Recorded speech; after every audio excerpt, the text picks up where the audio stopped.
George Gascon was sworn in as the district attorney of the city of Los Angeles on Monday of this week. That would be yesterday. Now, if you've not heard that name, you should know that Gascon is best known for destroying the city of San Francisco. He was the district attorney there for 8 years, from 2011 to 2019. Under his tenure, San Francisco led the state of California in property crimes and violent crimes, but ranked near the bottom in arrests. Now, you might be wondering, with someone with a track record like that, how that person could move up and become DA in Los Angeles, or anywhere for that matter. And the answer, of course, is that he had powerful help.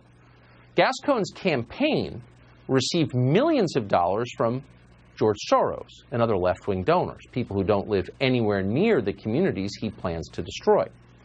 And he does plan to. Immediately after his swearing in on Monday, Gascon made it clear he's going to do what he did to San Francisco to Los Angeles.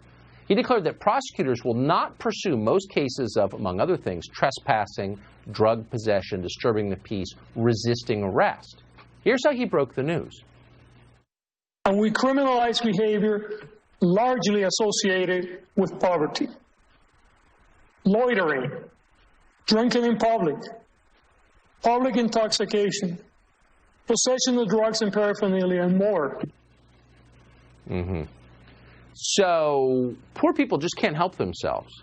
They loiter, they're drunk in public, they have to commit crimes, they resist arrest, violent crimes. They're poor, so this is what they do. That's insulting, of course, but it's also the beginning of the end of society itself. When you tell people they're allowed to resist arrest, what are you saying? Well, of course, you're saying that the police have no right to stop crime. What happens then? Not enough, Gascon believes. Bail itself has to be eliminated. Watch this. My office will roll out a plan to end money bail in Los Angeles in its entirety. We will be the largest office in the nation to eliminate cash bail.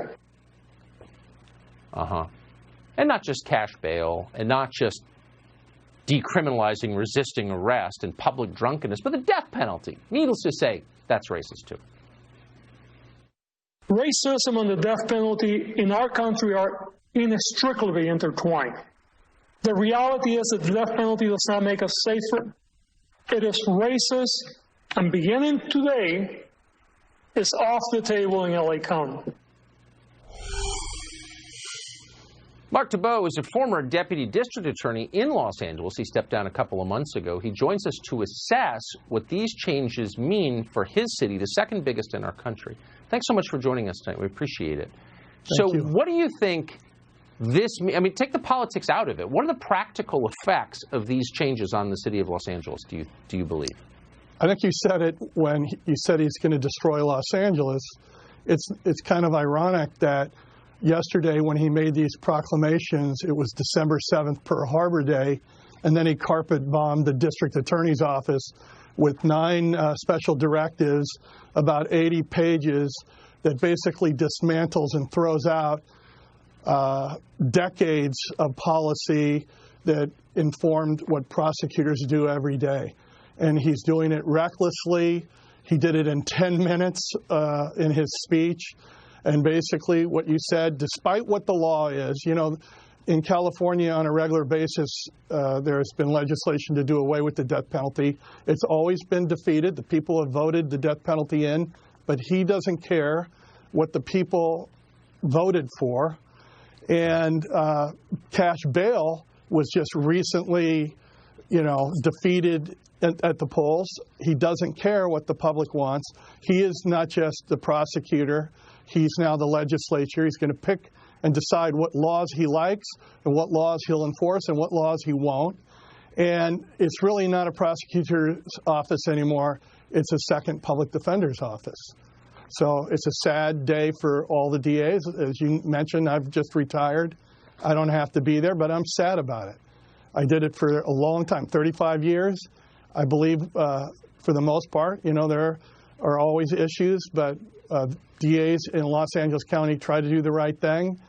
They have a concern for the victim. If you have a victim on one shoulder crying, a defendant or his family on the other shoulder crying, You tend to listen to the victim. You want to get to the truth. You never hear him mention the suffering of victims. The defendant is the new victim. The defendant is the one who needs compassion. The defendant is the one who's being harmed by these policies. And you never hear what the victims want or what they need or what we need to do to make our community safe. And that's the problem with this guy. Yes. Oh, you just upset me by so precisely describing what the problem is. You did it so eloquently, and you would know after 35 years. Mark DeBow, I appreciate your coming on tonight.